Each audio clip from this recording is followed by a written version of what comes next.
नमस्कार. विनायक घाळे स्टडी या यूट्यूब चॅनलवर आपल्या सर्वांचे सहर्ष स्वागत आहे. विद्यार्थी मित्रांनो, नुकतीच राज्यसेवेची मुख्य परीक्षेला सुरुवात झालेली आहे. आज आपण राज्यसेवा मुख्य परीक्षेचा मराठी या विषयाची संभाव्य उत्तर तालिका पाहणार आहोत. प्रश्न पहिला, योग्य विधान ओळखा. देवनागरी लिपीत प्रत्येक ध्वनीला स्वतंत्र चिन्ह आहे. संस्कृत व प्राकृत भाषांची देवनागरी लिपी आहे. मराठी भाषेच्या लिपीला देवनागरी लिपी म्हणतात. देवनागरी या लिपीत कोणतेही चिन्ह एकापेक्षा अधिक ध्वनी दाखवतात. आणि पर्याय उत्तर दिलेले आहेत. फक्त ए बरोबर, फक्त ए व बी बरोबर, फक्त ए बी सी बरोबर आणि वरील सर्व पर्याय बरोबर. तर आपण पुन्हा एकदा पाहूयात. देवनागरी लिपीत प्रत्येक ध्वनीला स्वतंत्र चिन्ह आहे, हे बरोबर आहे. त्यानंतर संस्कृत व प्राकृत भाषांची देवनागरी लिपी आहे. देवनागरी लिपीमध्ये गुजराती, त्यानंतर मराठी, संस्कृत, हिंदी इत्यादी भाषांचा समावेश असल्यामुळे संस्कृत आणि प्राकृतिक भाषांची लिपी ही देवनागरी आहे, त्यामुळे हे पण बरोबर आहे. त्यानंतर मराठी भाषेच्या लिपीला देवनागरी लिपी म्हणतात, हे देखील बरोबर आहे. आणि देवनागरी या लिपीत कोणतेही चिन्ह एकापेक्षा अधिक ध्वनी दाखवितात, तर हे चुकीचं आहे. कारण आपण जे चिन्ह पाहतो म्हणजे स्वर आणि व्यंजने पाहतो, तर ते प्रत्येक वर्ण हा प्रत्येक ध्वनी वेगवेगळ्या अर्थाने दाखवलेला असतो. त्यामुळे पर्याय क्रमांक 3 म्हणजे ए बी सी हे बरोबर आहेत आणि हे उत्तर ह्याचे योग्य आहे. त्यानंतर पुढचा प्रश्न, अमृताहुनी गोड नाम तुझे देवा. आणि इथे अमृताहुनी याला अधोरेखित केलेला आहे आणि प्रश्न विचारलेला आहे, अधोरेखित शब्दाला पर्यायी समानार्थी शब्द कोणता. आणि पर्याय दिलेले आहेत पय, क्षीर, जीवन आणि सुधा. आणि उत्तर आहे सुधा. सुधा म्हणजे अमृत, पय म्हणजे दूध, तसेच क्षीर म्हणजे सुद्धा दूधच आणि जीवन म्हणजे पाणी. त्यामुळे पर्याय क्रमांक 4 हे ह्याचं योग्य उत्तर आहे. त्यानंतर पुढचा प्रश्न, पुण्यात्मके पापे स्वर्गा जाईजे हे कोणत्या भावे प्रयोगाचे उदाहरण आहे. आता हा प्रश्न थोडासा संदिग्ध आहे, कारण शक्य भावे, समापन भावे, पुराण भावे आणि अकर्तृक भावे हे सर्व जे आहेत हे कर्मणी प्रयोगाचे उपप्रकार आहेत. आणि त्यामुळे बहुतेक परीक्षकांना इथे भाव्य प्रयोगाच्या ऐवजी कर्मणी प्रयोग असं म्हणायचं असेल आणि ह्याचं उत्तर आहे मग पुराण कर्मणी प्रयोग असं ह्याचं उत्तर होतं. त्यामुळे हा थोडासा संदिग्ध प्रश्न आहे. त्यानंतर पुढचा प्रश्न, खालील होकारार्थी वाक्याचे नकारार्थी वाक्य करा. या लोकांचे अज्ञान पाहून मला दुःख होते. मला दुःख होते असं दिलेलं आहे आणि याचे पर्याय आहेत, या लोकांचे अज्ञान पाहून मला सुख होत नाही. या लोकांचे अज्ञान पाहून मला दुःख होतेच असे नाही. ह्याच्यामध्ये अर्थ बदलतो, त्यामुळे उत्तर होत नाही. त्यानंतर या अज्ञानी लोकांना पाहिल्यावर दुःख होते हे होकारार्थी वाक्य आहे, त्यामुळे हे सुद्धा होत नाही. आणि पर्याय क्रमांक 3 आहे, या लोकांचे अज्ञान पाहून मला आनंद वाटत नाही. आता इथे मला सुख होत नाही आणि मला आनंद वाटत नाही, थोडंसं आपलं कन्फ्युजन होऊ शकतं. परंतु सुख होत नाही आपण असं म्हणताना म्हणत नाही, त्यामुळे मला आनंद वाटत नाही हे जास्त योग्य उत्तर वाटतंय. त्यामुळे पर्याय क्रमांक 3 हे याचं योग्य उत्तर वाटते. त्यानंतर मध्यरात्री स्मशानभूमीत कोण जाईल या प्रश्नार्थक वाक्याचे विधानार्थी वाक्य रूपांतर कोणते होईल.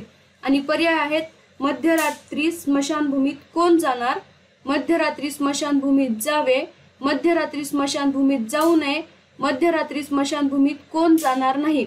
आता आपल्याला वाक्याचं रूपांतर जेव्हा करायचं असतं तेव्हा आपल्याला एक गोष्ट लक्षात ठेवली पाहिजे की त्याचा अर्थ बदलला नाही पाहिजे. मग त्यामुळे आणि आपल्याला विचारलेलं आहे की विधानार्थी वाक्यामध्ये रूपांतर करायचंय. मग मध्यरात्री स्मशानभूमीत कोण जाणार हा पर्याय क्रमांक 1 जे आहे हे प्रश्नार्थक वाक्य आहे, त्यामुळे हे उत्तर होत नाही. त्याचबरोबर मध्यरात्री स्मशानभूमीत जावे, इथे कोण जाईल असं विचारले, त्यामुळे जावे हे सुद्धा ह्याचा अर्थ बदलतो, म्हणून हे सुद्धा उत्तर होत नाही. त्यानंतर मध्यरात्री स्मशानभूमीत जाऊ नये हे विधानार्थी वाक्य नसून हे नकारार्थी वाक्य आहे, त्यामुळे हा सुद्धा पर्याय होत नाही. आणि मध्यरात्री स्मशानभूमीत कोणी जाणार नाही ह्याचा अर्थ न बदलता या वाक्याचं रूपांतर होत असल्यामुळे पर्याय क्रमांक 4 ह्याचं योग्य उत्तर आहे. त्यानंतर पुढचा प्रश्न, नामांच्या किंवा सर्वनामांच्या रूपात जो बदल होतो त्यास डॅश डॅश म्हणतात. पर्याय आहेत प्रयोग, प्रत्यय, विभक्ती, समास. आणि इथं आता व्याख्या दिलेली आहे. हा प्रश्न देखील थोडासा संदिग्ध आहे, कारण विभक्तीची व्याख्या देताना काय दिलेलं आहे की वाक्यातील शब्दांचा संबंध दाखविण्यासाठी नाम किंवा सर्वनाम यांच्या स्वरूपात जो बदल किंवा विकार होतो त्याला विभक्ती असे म्हणतात. तसंच जे आपण सामान्य रूप करतो त्याच्यामध्ये सुद्धा असं दिलेलं आहे की विभक्तीचे प्रत्यय लावण्यापूर्वी नामाच्या किंवा सर्वनामाच्या स्वरूपात जो बदल होतो त्याला सामान्य रूप असे म्हणतात. परंतु इथं सामान्य रूप पर्याय नसल्यामुळे आपण हे विभक्ती हे पर्याय इथं ग्राह्य धरू शकतो. परंतु हा थोडासा अर्धवट प्रश्न असल्यामुळे ह्याचं उत्तर तालिका आल्यानंतरच योग्य उत्तर आपल्याला लक्षात येऊ शकतं. त्यानंतर पुढचा प्रश्न, शब्दयोगी अव्यय असलेली वाक्य ओळखा. ए, घराजवळ विहीर आहे. राम आणि सीता वनवासात गेले. घाईने पळाला म्हणून घसरून पडला. प्रेमापुढे पैशाची किंमत नसते. पर्याय क्रमांक 1 आहे केवळ ए व सी बरोबर बी व डी चूक. दुसरा पर्याय केवळ ए व डी बरोबर बी व सी चूक. केवळ बी व सी बरोबर ए व डी चूक आणि केवळ सी व डी बरोबर ए व बी चूक. आता इथे आपल्याला घरात जवळ, जवळ हे शब्दयोगी अव्यय आहे. दुसऱ्या वाक्य आणि चौथ्या वाक्यामध्ये प्रेमापुढे हे दोन आहेत ते शब्दयोगी अव्यय आहेत. आणि म्हणून आणि हे दोन आहेत हे उभयनामी अव्यय आहेत. त्यामुळे घराजवळ आणि प्रेमापुढे पैशाची किंमत नसते म्हणजे ए व डी हे दोन बरोबर आहेत. त्यामुळे पर्याय क्रमांक 2 जे आहे केवळ ए व डी बरोबर आणि बी व सी चूक हे ह्याचं योग्य उत्तर आहे. त्यानंतर पुढचा प्रश्न, महापुरे झाडे जाती तेथे लव्हाळे वाचती या म्हणीची समानार्थी म्हण कोणती? पर्याय आहेत उथळ पाण्याला खळखळाट फार. दर्या किनारी केळी मोडत नाही कदा काळी. जशी देनावळ तशी धुनावळ. कोळसा उगळावा तितका काळाच. तर यातील उथळ पाण्याला खळखळाट फार या म्हणीचा अर्थ होतो अंगी थोडासा गुण असणारा व्यक्ती जास्त बढाई मारतो. हे ह्याचं उत्तर होतं. पर्याय क्रमांक 1 चं उत्तर होतं. त्यानंतर पर्याय क्रमांक 3 जशी देनावळ तशी धुनावळ ह्याचा अर्थ दाम तसे काम असा होतो. त्यानंतर कोळसा उगाळावा तितका काळाच ह्याचा अर्थ होतो वाईट गोष्ट ही शेवटपर्यंत वाईटच असते. आणि मग त्यामुळे पर्याय क्रमांक 2 म्हणजे दर्या किनारी केळी मोडत नाही कदा काळी हे ह्याचं योग्य उत्तर आहे. त्यानंतर पुढचा प्रश्न, देशी शब्दांच्या गटाचा योग्य पर्याय निवडा. त्यामध्ये डोळा, डोके, डब्बा, झाड, गाजर, घोडा, धोंडा, दगड, घोडा, हाड, पगार, मेहनत. आता पहिल्या पर्यायामध्ये जो डोळा आणि डोके हे देशी शब्द आहेत, परंतु डब्बा हा गुजराती शब्द आहे. त्यानंतर झाड, दुसऱ्या पर्यायात झाड, गाजर आणि घोडा. त्यापैकी झाड आणि घोडा हे देशी शब्द आहेत, परंतु गाजर हा कानडी शब्द आहे. तसेच तिसऱ्या पर्यायामध्ये धोंडा, दगड, घोडा हे तिन्ही देशी शब्द आहेत. आणि चौथा जो पर्याय आहे हाड, पगार, मेहनत यातील पगार हा पोर्तुगीज शब्द आहे आणि मेहनत हा अरबी शब्द आहे. त्यामुळे तिन्ही देशी शब्दांचा गट असणारा जो आहे तो पर्याय क्रमांक 3 हे ह्याचं योग्य उत्तर आहे. त्यानंतर पुढचा प्रश्न, अभ्यास न करणारा विद्यार्थी पास कसा होईल?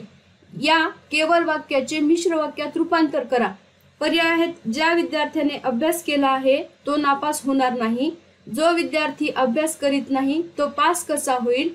जो विद्यार्थी अभ्यास करतो तो नापास होणार नाही. अभ्यास केलेला विद्यार्थी नापास होणार नाही. आणि उत्तर आहे पर्याय क्रमांक 3 जो विद्यार्थी अभ्यास करतो तो नापास होणार नाही. त्यानंतर पुढचा प्रश्न,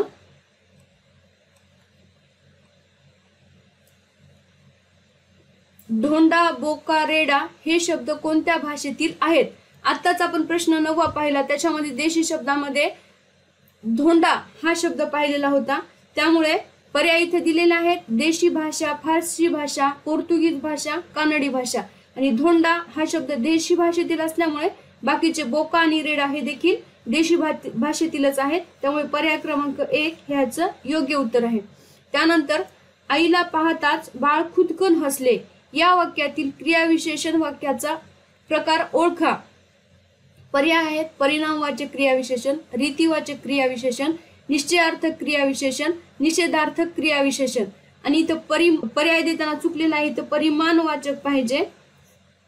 त्यामुळे परंतु निश्चयार्थक म्हणजे खचित अशा प्रकारचे जे क्रियाविशेषण आहेत ते होतात. निषेधार्थक म्हणजे न, ना हे क्रियाविशेषण असतात. त्यामुळे पर्याय क्रमांक 2 ह्याचं रीतिवाचक क्रियाविशेषण हे ह्याचं योग्य उत्तर आहे. त्यानंतर पुढचा प्रश्न, द्विज या शब्दाचे अनेक अर्थ असणारा योग्य पर्याय. त्याच्यामध्ये ए आहे भूसूर, पक्षी, श्रेष्ठ, बी विप्र, दूध, दही, आणि सी ब्राह्मण, दात आणि पक्षी. आता ह्याच्यामध्ये भूसूर आणि पक्षी हे दोन्ही द्विज ह्या शब्दाचे समानार्थी शब्द आहेत, परंतु श्रेष्ठ हा नाहीये. त्याचप्रमाणे दुसऱ्या म्हणजे पर्याय क्रमांक बी मध्ये विप्र हा आहे, परंतु दूध व दही हे नाहीत. त्यामुळे पर्याय क्रमांक 3 मध्ये जे आहेत ब्राह्मण, दात आणि पक्षी हे तिन्ही द्विज या शब्दाचे समानार्थी शब्द असल्यामुळे फक्त पर्याय क्रमांक सी हेच म्हणजे पर्याय क्रमांक 2 जे आहे फक्त सी बरोबर हे ह्याचं योग्य उत्तर आहे. त्यानंतर पुढचा प्रश्न, तो तोंड उघडेल तर ना आणि वरील वाक्यातील अधोरेखित केलेल्या क्रियाविशेषण अव्ययाचा प्रकार कोणता? पर्याय आहेत प्रश्नार्थक क्रियाविशेषण अव्यय, संख्यावाचक क्रियाविशेषण अव्यय, निषेधार्थक क्रियाविशेषण अव्यय, स्थलवाचक क्रियाविशेषण अव्यय.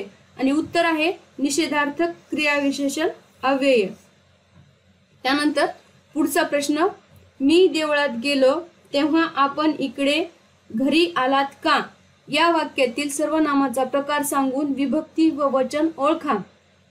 आता इथे आपल्याला आपण ह्याला बोल्ड केलेलं असल्यामुळे आपण हे आहे ते द्वितीय पुरुषवाचक सर्वनाम म्हणून ह्या वाक्यामध्ये वापरलेला आहे. त्यामुळे त्याचा प्रकार होतो पुरुषवाचक सर्वनाम, ह्याची विभक्ती द्वितीय.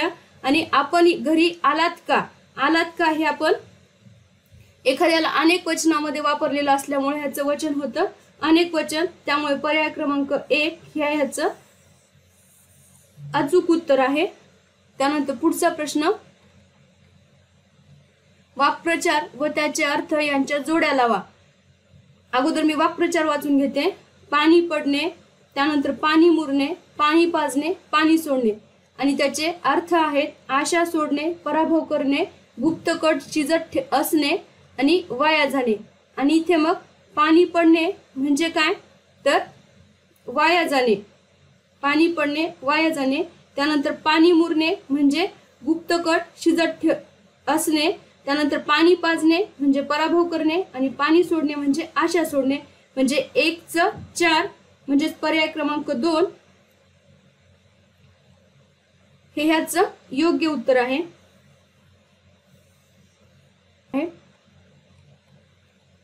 पुढचा प्रश्न, रचनेनुसार मिश्र वाक्ये कोणती ते ओळखा. आणि वाक्य आहे, मी जेव्हा घरी गेलो तेव्हा जेवणे झाली होती हे कळले, तू पळत जा आणि हा निरोप दे, वारा सुटला आणि पाऊस गेला, पाऊस पडावा म्हणून शेतकरी वाट पाहत होते. या वाक्यातील वाक्य बी आणि सी हे दोन्ही आहेत आणि ह्या उभ्या नव्या अव्ययाने जोडलेले आहेत आणि हे संयुक्त वाक्य आहेत. आणि हे सुद्धा वाक्य संयुक्त वाक्य आहे. त्यामुळे हे दोन्ही वाक्य मिश्र वाक्य होत नाहीत. आणि मी जेव्हा घरी गेलो तेव्हा जेवणे झाली होती, जेवणे झाली होती हे प्रधान वाक्य आणि मी जेव्हा घरी गेलो हे गौण वाक्य.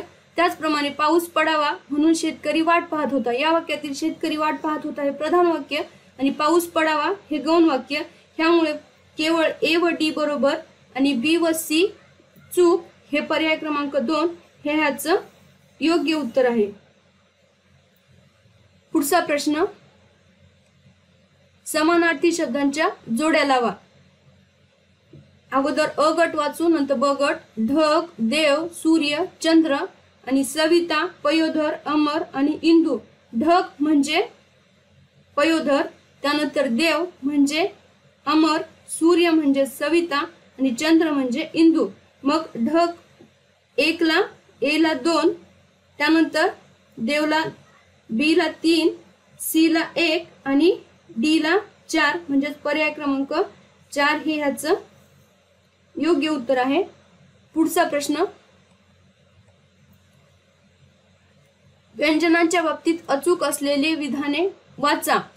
ज्या वर्णांचा उच्चार स्वरांच्या सहाय्यावाचून पूर्ण होत नाही त्यास व्यंजने म्हणतात. त्यानंतर व्यंजने ही अपूर्ण उच्चाराची नसतात. व्यंजने लिहिताना ती पाय मोडून लिहितात. आता ज्या वर्णांचा उच्चार स्वरांच्या सहाय्यावाचून पूर्ण होत नाही त्यास व्यंजने म्हणतात हे योग्य आहे.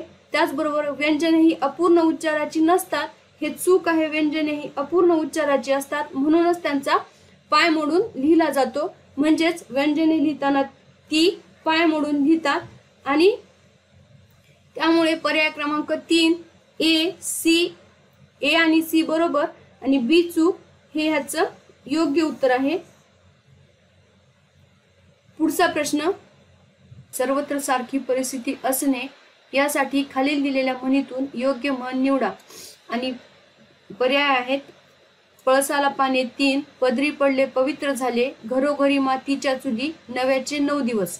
आणि पर्यायी उत्तरे आहेत सी आणि डी बरोबर, ए आणि बी बरोबर, ए आणि सी बरोबर, सर्व बरोबर. आता आपण एकेका म्हणींचा अर्थ पाहू. पळसाला पाने 3च म्हणजे कुठेही गेले तरी मनुष्य स्वभाव सारखाच असतो असे पळसाला पाने 3च ह्या म्हणीचा अर्थ होतो. त्यानंतर पदरी पडले पवित्र झाले, जे असेल त्यात समाधान मानणे म्हणजे पदरी पडले पवित्र झाले. त्यानंतर घरोघरी मातीच्या चुली म्हणजे सर्वत्र सारखी परिस्थिती असणे. आणि नव्याचे 9 दिवस म्हणजे प्रत्येक गोष्ट सुरुवातीला छानच वाटते पण नंतर तिचे महत्व कमी होते. म्हणजेच इथे पर्याय क्रमांक ए आणि सी, पळसाला पाणी 3च आणि घरोघरी मातीच्या चुली या म्हणीचा अर्थ सर्वत्र सारखी परिस्थिती असणे असा होतो. म्हणून पर्याय क्रमांक ए आणि सी बरोबर आहे. त्यानंतर पुढचा प्रश्न, मुंबई हे शहर कापड निर्मितीत अग्रेसर आहे. या वाक्यातील मुंबई हे कोणते नाम आहे? मुंबई हे विशेष नाम आहे. त्यानंतर पुढचा प्रश्न, घर घर या अभ्यस्त शब्दाचा वाक्यात उपयोग व योग्य प्रकार असलेला अचूक पर्याय कोणता? त्याच्यामध्ये पर्याय आहेत, मदत मिळविण्यासाठी तो घर घर फिरला, पूर्णाभ्यस्त शब्द. सुनील मुंबईला गेल्याने त्याच्या संसाराला घरघर लागली, अंशाभ्यस्त शब्द. पिठाच्या गिरणीतील दाणे संपल्याने घरघर आवाज झाला, अनुकरणवाचक शब्द. आणि पालनजी शेठच्या कंपनीला आता घरघर लागली आहे, अंशाभ्यस्त शब्द. आणि उत्तर आहे मदत मिळविण्यासाठी तो घरघर फिरला, पूर्णाभ्यस्त शब्द हे ह्याचं योग्य उत्तर आहे. त्यानंतर पुढचा प्रश्न, सभेत धीटपणे बोलणारा या शब्दसमूहासाठी अचूक शब्द कोणता? सभिष्ठ, वक्ता, सभाधीट, व्याख्याता. आणि पर्याय आहेत फक्त ए बरोबर, फक्त बी आणि डी बरोबर, फक्त सी बरोबर, फक्त ए आणि डी बरोबर. आणि उत्तर आहे सभेत धीटपणे बोलणारा. त्याला आपण शब्दसमूहासाठी एक अचूक शब्द निवडतो, सभाधीट, म्हणजेच फक्त सी बरोबर. त्यानंतर पुढचा, रिठावर दिवा लावणे या वाक्प्रचाराचा अचूक अर्थ सांगा. हुशारी दाखविणे, संकटाशी लढणे, वंश चालविणे, ज्ञानाचा प्रकाश पाडणे. आणि उत्तर आहे वंश चालविणे. पुढचा प्रश्न, रीती भूतकाळाचे उदाहरण. सुरेश गीत गात असे, सुरेश गीत गात असेल, सुरेश गीत गात असतो, सुरेश गीत गात राहील. ह्याच्यामध्ये सुरेश गीत गात असेल हे रीती भविष्य काळाचं आहे. त्यानंतर सुरेश गीत गात असतो हे वर्तमान काळाचं आहे उदाहरण. त्यानंतर सुरेश गीत गात राहील हे भविष्य काळाचंच आहे. परंतु आपल्याला विचारले रीती भूतकाळाचे उदाहरण आणि उत्तर आहे सुरेश गीत गात असे, म्हणजेच पर्याय क्रमांक 1. पुढचा प्रश्न, पुढील विधानांपैकी योग्य विधान, सकर्मक क्रियापदाला कर्माची आवश्यकता नसते, हे चूक आहे. त्यानंतर अकर्मक क्रियापदाला कर्माची आवश्यकता असते. अकर्मक म्हणजे ज्याच्यामध्ये कर्म नसते, त्यामुळे अकर्मक क्रियापदाला कर्माची आवश्यकता असते, हे देखील चूक आहे. आणि केवळ कर्ता व क्रियापद एवढ्यानेच सकर्मक धातूच्या बाबतीत विधान बहुधा पूर्ण होते. म्हणजे सकर्मक धातूच्या बाबतीत विधान पूर्ण होते, हे विधान बरोबर आहे. त्यामुळे पर्याय क्रमांक 4 ए व बी चूक आणि सी बरोबर आहे, हे ह्याचं योग्य उत्तर आहे. त्यानंतर पुढचा प्रश्न, खालीलपैकी फारसी शब्दाचा गट ओळखा.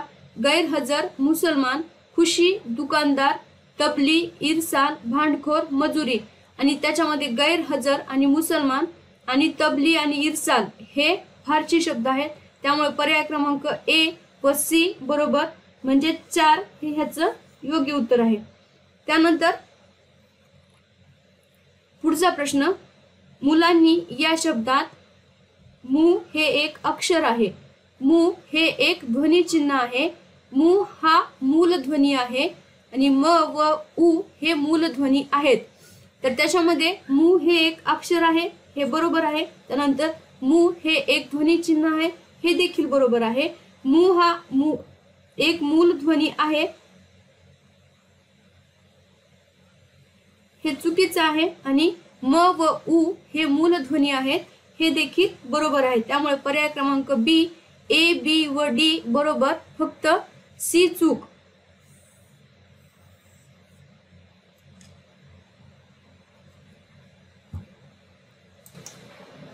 त्यानंतर पुढचा प्रश्न, मी घरी पोहोचण्यापूर्वीच सांजावले. अधोरेखित शब्द कोणते क्रियापद आहे? पर्याय शक्य क्रियापद, अनियमित क्रियापद, भावकर्तृक क्रियापद, प्रयोजक क्रियापद. आणि उत्तर आहे भावकर्तृक क्रियापद. पुढचा प्रश्न, कर्तरी प्रयोगाबाबत. कर्तरी प्रयोगात कर्ता हा नेहमी प्रथमांतच असतो, हे बरोबर आहे. त्यानंतर कर्म हे प्रथमांत किंवा द्वितीयांत असते, हे देखील बरोबर आहे. कर्ता हा धातू रूपेश असतो, हे देखील विधान बरोबर आहे. त्यामुळे पर्याय ए, बी आणि सी हे तिन्ही बरोबर आहेत. म्हणजेच उत्तर ए, बी, सी हे तिन्ही बरोबर. पर्याय क्रमांक 4 हे याचं योग्य उत्तर आहे. पुढचा प्रश्न, एखाद्या गोष्टीशी आपला संबंध दाखविणे या अर्थाचे वाक्प्रचार कोणते? कानी कपाळी रडणे, कानात बोटे घालणे, कानाला खडा लावणे, कानावर हात ठेवणे. आणि आता आपण प्रत्येकाचे अर्थ पाहूयात. इथे कानी कपाळी रडणे म्हणजे वारंवार सांगणे, ह्याचा अर्थ असा होतो. त्यानंतर कानात बोटे घालणे म्हणजे मुद्दाम न ऐकणे, न ऐकणे. त्यानंतर कानाला खडा लावणे, एखादी चूक पुन्हा न करण्याचे ठरविणे. आणि कानावर हात ठेवणे म्हणजे नाकबूल करणे.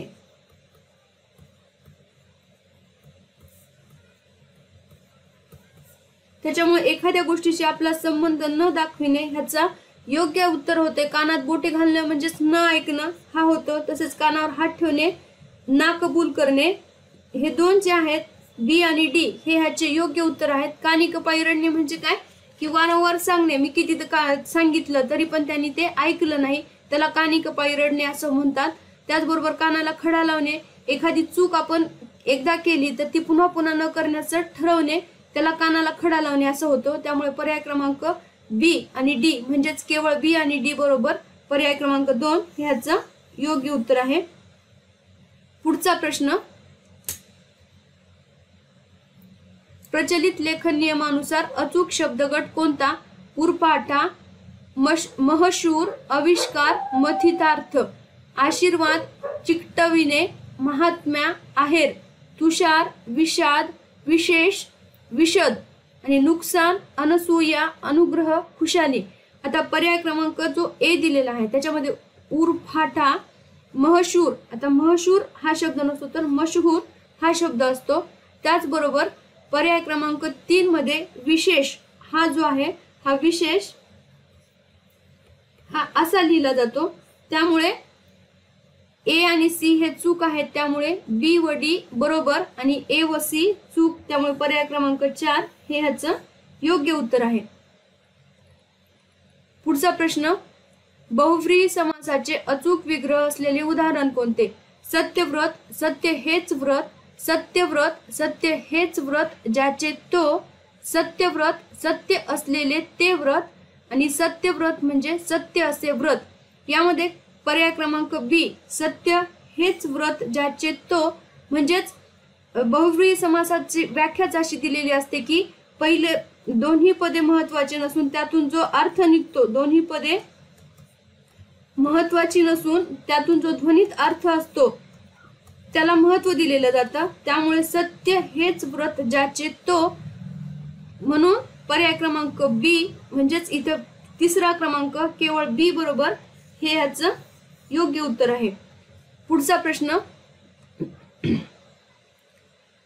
नाकाचा बाल या म्हणीचा योग्य अर्थ असलेला पर्याय निवडा। अत्यंत अडचणीची परिस्थिती, अत्यंत सुरक्षित, अत्यंत अप्रिय व्यक्ती, अत्यंत प्रिय व्यक्ती, आणि ह्याचं उत्तर आहे अत्यंत प्रिय व्यक्ती, म्हणजे फक्त डी बरोबर, ए बी सी हे चूक। पुढचा प्रश्न, दोन शब्दातील परस्पर संबंध दाखविणारे प्रत्यय, शब्दयोगी अव्यय किंवा इतर शब्द काढून त्यांचा जो एक सुटसुटीत शब्द तयार होतो त्या शब्दाला काय म्हणतात? साधित शब्द, सामासिक शब्द, अभ्यस्त शब्द, पूर्ण अभ्यस्त शब्द, आणि इथे सामासिक शब्दाची व्याख्या दिलेली आहे आणि त्यामुळे पर्याय क्रमांक 2 ह्याचं योग्य उत्तर आहे। पुढचा प्रश्न, एखाद्या वाक्यात क्रियापदाबद्दल विशेष माहिती सांगणारे जे काही शब्द असतील ते डॅश डॅश या सदरात घातले जातात। उद्देश विभाग, विधेय विस्तार, विधानपूरक, उद्देश विस्तार आणि विधेय विस्तार हे ह्याचं योग्य उत्तर आहे। पुढचा प्रश्न, खाली दिलेल्या म्हणी व त्यांचे अर्थ योग्य जोड्या जुळवा। त्यामध्ये आधी म्हणी वाचते, षटकर्णी होणे, ढालगज भवानी, ताळूचा दात, बादरायण संबंध, आणि ब गट आदरातिथ्य, जहाबाज, गवगवा होणे आणि आवडती वस्तू। षटकर्णी होणे म्हणजे एखाद्या गोष्टीचा गवगवा होणे, त्यानंतर ढालगज भवानी म्हणजे जहाबाज, त्यानंतर ताळूचा दात म्हणजे आवडती वस्तू, आणि बादरायण संबंध आदरातिथ्य। हा प्रश्न थोडासा संदिग्ध आहे कारण हे बाकीचे 3 उत्तर ह्याची बरोबर आहेत, परंतु बादरायण संबंध म्हणजेच आदरातिथ्य हा इथे योग्य वाटत नाही, कारण बादरायण संबंध याचा अर्थ असा होतो की ओढून ताणून संबंध आणणे। ह्याच्या बाबतीतला एक संस्कृत सुभाषित आहे आणि एक छोटीशी गोष्ट आहे ती पण मी तुम्हाला सांगणार आहे। बादरायण संबंधाचा एक श्लोक असा आहे, युष्माकं बद्री वृक्षः अस्माकं बद्री चक्रम बादरायण संबंधाय युय युय वयम वयम।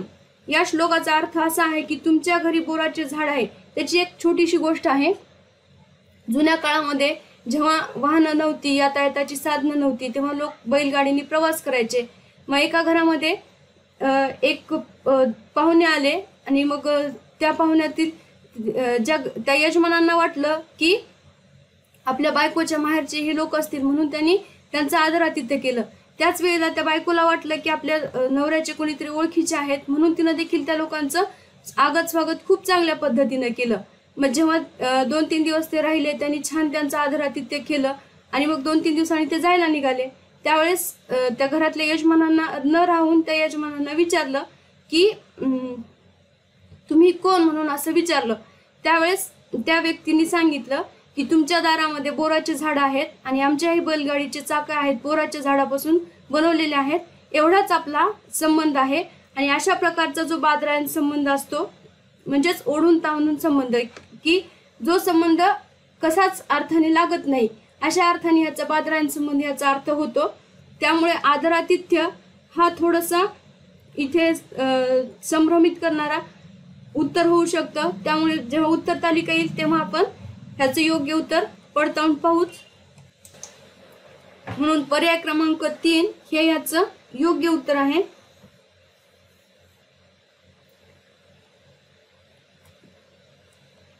पुढचा प्रश्न, वाक्प्रचाराच्या बाबत पुढील विधाने वाचा व अचूक विधानाचे पर्याय निवडा. वाक्प्रचार हा एक शब्दसमूह असतो, हे बरोबर आहे. त्यानंतर ते संपूर्ण वाक्य नसते, ते देखील बरोबर आहे. वाक्याचा तो एक भाग असतो, हे देखील बरोबर आहे. त्यामुळे पर्याय क्रमांक 2 A, B व C तिन्ही बरोबर हे याचं योग्य उत्तर आहे. पुढचं, अर्थानुसार विधानार्थी व नकारार्थी वाक्य ओळखा. इथे आपल्याला 2 वाक्य ओळखायचे आहेत, विधानार्थी एक वाक्य आणि नकारार्थी एक वाक्य. पर्याय दिलेले आहेत. असे करते वेळी मन घट्ट करावे. त्यानंतर देवळापाशी एक भिकारी झोपला आहे, त्याला हे चित्र दाखव. कष्टाशिवाय यश मिळत नाही. कष्टाशिवाय यश मिळत नाही हे नकारार्थी वाक्य आहे. त्यानंतर देवळापाशी एक भिकारी झोपला आहे हे आहे विधानार्थी वाक्य. त्यानंतर असे करते वेळी मन घट्ट करावे हे आहे विद्यार्थी वाक्य. आणि त्याला हे चित्र दाखव हे आहे आज्ञार्थी वाक्य. आपल्याला विचारले विधानार्थी आणि नकारार्थी वाक्य कोणतं, व त्यामुळे बी हे विधानार्थी वाक्य आणि डी हे नकारार्थी वाक्य. त्यामुळे पर्याय क्रमांक 2 बी व डी बरोबर हे याचं योग्य उत्तर आहे. पुढचा प्रश्न, आमच्या बाबांनी काल मला एक बॅट दिली, ताईला छानसा बटवा दिला आणि आईला सुंदर साडी दिली. या वाक्यातील उद्देश विस्तार ओळखा. छानसा, बॅट, सुंदर साडी, आमच्या आणि उद्देश विस्तार आहे आमच्या. पुढचा प्रश्न, विशेषणाचे प्रकार व त्याची उदाहरणे यांच्या योग्य जोड्या जुळवा. विशेषणाचे प्रकार आणि उदाहरण. अगोदर आपण विशेषणाचे प्रकार वाचून घेऊयात. गणनावाचक, पृथक्त्ववाचक, क्रमवाचक, आवृत्तीवाचक. उदाहरण आहेत 60वे वर्ष, दुहेरी रंग, 10 मुले, एक मुलगी. आणि गणनावाचक विशेषण आहे 10 मुले, पर्याय क्रमांक 3. त्यानंतर पृथक्त्ववाचक आहे एक मुलगी. त्यानंतर क्रमवाचक आहे 60वे वर्ष आणि आवृत्तीवाचक आहे दुहेरी रंग. त्यामुळे पर्याय क्रमांक 3 हे याचं योग्य उत्तर आहे. पुढचा प्रश्न, तत्सम शब्दाचा गट ओळखा. घास, कोवळा, पान, आग, पृथ्वी, भगवान, पुष्प, कवी, प्रीती, गुरु, विद्वान, कर, घोडा, बोका, चिमणी, रेडा. इथे पर्याय ए जे आहे ह्यामध्ये हा तद्भव शब्द आहे. ड जे आहे त्याच्यामध्ये घोडा, बोका, रेडा हे आहेत देशी शब्द आहेत. आणि पर्याय क्रमांक बी आणि सी मध्ये पृथ्वी, भगवान, पुष्प आणि कवी तसेच प्रीती, गुरु, विज्ञान, कर हे तत्सम शब्द आहेत. त्यामुळे पर्याय क्रमांक बी व सी म्हणजेच पर्याय क्रमांक 3 हे ह्याचं योग्य उत्तर आहे. पुढचा प्रश्न, परमेश्वरा मला चांगली बुद्धी दे हे वाक्य कोणत्या प्रकारचे आहे. स्वार्थी, आज्ञार्थी वाक्य, विद्यार्थी वाक्य, संकेतार्थी वाक्य. आणि उत्तर आहे आज्ञार्थी वाक्य. पुढचा प्रश्न, शब्द व समास योग्य जोड्या जुळवा. अ गट आणि ब गट. नपुंसक, कृष्णार्जुन, सुपुत्र, घरदार. आणि सहबहुव्रीही समास, नयबहुव्रीही समास, इतरेतर द्वंद्व समास, समाहार द्वंद्व समास. आता नपुंसक हे आहे नयबहुव्रीही समासाचं उदाहरण. त्यानंतर कृष्णार्जुन हे आहे इतरेतर द्वंद्व समासाचं उदाहरण. सुपुत्र हे आहे सहबहुव्रीही समासाचं उदाहरण. आणि घरदार हे समाहार द्वंद्व समासाचं उदाहरण आहे. त्यामुळे पर्याय क्रमांक 2 हे याचं योग्य उत्तर आहे. पुढचा प्रश्न, बुद्धगयेचा पिवळा वारा या मर्ढेकरांच्या उक्तीमधील शब्दशक्तीचा प्रकार ओळखा. पर्याय आहेत अभिधा, लक्षणा, लक्षणा व्यंजना, लक्षार्थ, व्यंगार्थ. आणि आपल्याला माहिती आहे शब्दशक्ती 3 प्रकारच्या असतात. त्यामध्ये अभिधा, लक्षणा आणि व्यंजना ह्या 3 प्रकारच्या शक्ती आहेत. आणि त्यांचे जे अर्थ असतात त्यांना अभिधा जे असते त्यांना वाच्यार्थ म्हणतात. त्यानंतर लक्षण असतो त्यांना लक्षार्थ म्हणतात. आणि व्यंजना असतं त्यांना व्यंगार्थ असे म्हणतात. ह्यानुसार मग बुद्धगयेचा पिवळा वारा ह्या कवितेच्या जर आपण पहिल्या ओळी वाचल्या तर ह्या गंगेमधी गगन वितळले, शुभाशुभाचा फिटे किनारा, अर्ध्या हा केवरी उतरला, बुद्ध गयेचा पिवळा वारा. असे ह्या कवितेच्या काही ओळी आहेत. आणि याचा अर्थ असा होतो की गौतम बुद्धांच्या येण्याने समाजातील जी दरी होती आणि जे विवाद होते ते सारे आता हळूहळू मिटत चालले आहे. गंगा नदी आणि आकाश एकमेकात मिसळला आहे. शुभ अशुभ संपला आहे. कुठलाच भेदभाव उरला नाही. विविध ध्रुवांना जोडणाऱ्या कडा आता शिवल्या गेल्या आहेत. परमेश्वराची मायेची कमान धरणीवर चढल्याने अहमपणाचा भाव ढासळला आहे. असं आपल्याला ह्या कविता वाचल्यानंतर लक्षात येतं. परंतु जर आपल्याला ही कविताच माहीत नसेल तरी सुद्धा ह्या ज्या ओवी दिल्या आहेत मराठेकरांच्या, बुद्ध गयेचा पिवळा वारा, ह्यावरून देखील आपल्याला याचा अर्थ काढता येतो की बुद्ध गया म्हणजेच काय, बोधी वृक्ष, ज्या ठिकाणी गौतम बुद्धांना ज्ञान प्राप्ती झाली. आणि पिवळा वारा म्हणजे त्यांनी जे समाजाला दिलेलं तत्वज्ञान आहे ते इथे आपल्याला सांगता येतं. म्हणजेच इथे लक्षणा आणि व्यंजना या दोन्ही गोष्टी, तसेच लक्षार्थ आणि व्यंगार्थ ह्या दोन्ही गोष्टी आपल्याला सांगितलेल्या असल्यामुळे पर्याय क्रमांक 4 म्हणजे फक्त सी आणि डी बरोबर आहे. हे इथे उत्तर अभिप्रेत आहे. व्यंगार्थामुळे काव्यात सूचकता येते व ते अधिक परिणामकारक होते. त्यानंतर पुढचा प्रश्न, इथे आपल्याला प्रश्न क्रमांक 46 ते 50 हे उतार्यावरील प्रश्न दिलेले आहेत. इथे आपण उतारा न वाचता डायरेक्ट प्रश्नांकडे जाऊयात. प्रश्न 46वा, वरील उतार्यात व्यक्त झालेले विचार खालीलपैकी कोणत्या समाजसुधारकांच्या विचारांशी मिळते जुळते आहेत? पर्याय आहेत बाबा पदमजी, महात्मा ज्योतिराव गोविंदराव फुले, महर्षी धोंडो केशव कर्वे, न्यायमूर्ती महादेव गोविंद रानडे.